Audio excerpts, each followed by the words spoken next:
Hello, my name is Bernie Perlmutter, and I am a clinical professor of law here at the law school. I'm also the co-director of the Children and Youth Law Clinic. And in the spring, I'm going to be teaching one of the 1L electives to you all. And this is a course that I've taught several times in family law.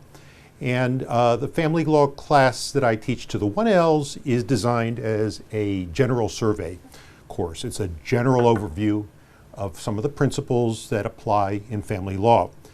So, as you probably suspect, in practice, family law is essentially divorce law.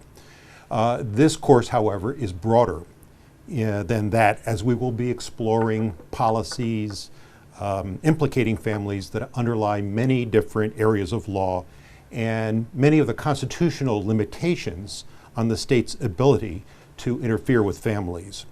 So the way I organize the course is into three areas.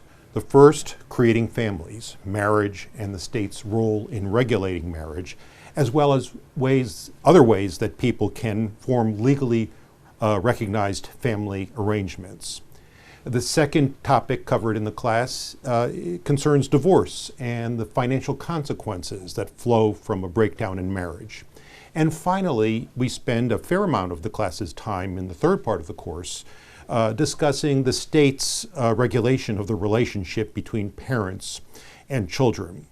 So a fair number of the students who enroll in this course are going to be, they know they're going to be family law practitioners, and many of them in Florida.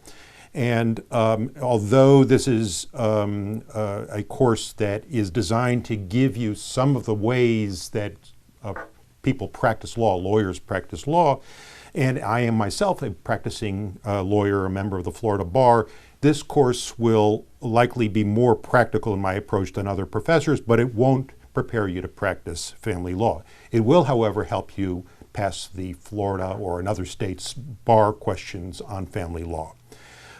Many students, however, take this class because of other reasons. Some of them say, well, family law, I have a family, so I should know a little bit about family law. Other students are interested in the course because they see the ways that family law practice intersects with other specialized areas of law, such as bankruptcy and immigration.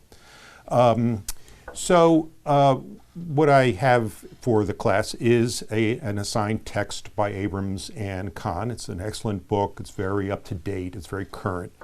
And we spent about 25 to 30 pages of each class from the book, discussing cases and statutes and other readings from the book. And then I also assigned some additional readings that I post on Twin. The way I conduct the class is a mixture of lecture and questions that I ask students to answer. And I divide the class in the first day into four groups or law firms that I arrange alphabetically. And you're on call every fourth class, and I can call on you. And if you participate regularly in the class discussions, I have the option to bump you up a half a grade. How do I grade the course? Well, part of it is based upon class participation. Part of it is an exam, a final exam, worth approximately 50% of the grade. I will also occasionally assign a research memo, perhaps on the very, very exciting topic of same-sex marriage or some other emerging area of family law. I also have the students engage in a negotiation exercise in which they negotiate a prenuptial agreement or perhaps a marital settlement agreement in groups of four, two representing the husband, two representing the wife, and then they produce a work product, a settlement agreement. I also send students into the field, and I ask you to observe family court hearings at the various courthouses in South Florida and to give me a reflection paper on what you've observed. And of course, I do other sort of hands-on assignments in this vein.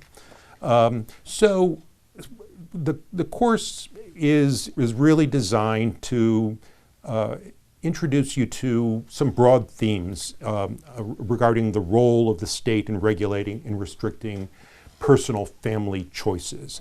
We talk about, can you get married? Whom can you marry? Are you allowed to end your marriage? For what reasons? If your marriage ends, what are your rights and obligations, and how do you divide your property? Who gets to be called the child's parent? What are your rights and obligations as a parent? Which parent gets to spend more time with the child? Who can adopt a child? And so this is sort of the overall overarching approach that we take in the course.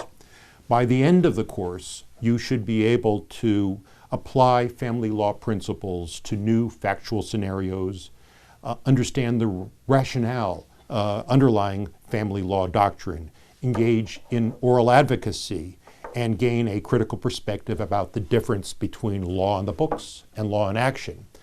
I do hope that you'll consider signing up for the course. I love teaching this class to 1Ls. It's always a very exciting and lively and sometimes controversial subject to teach.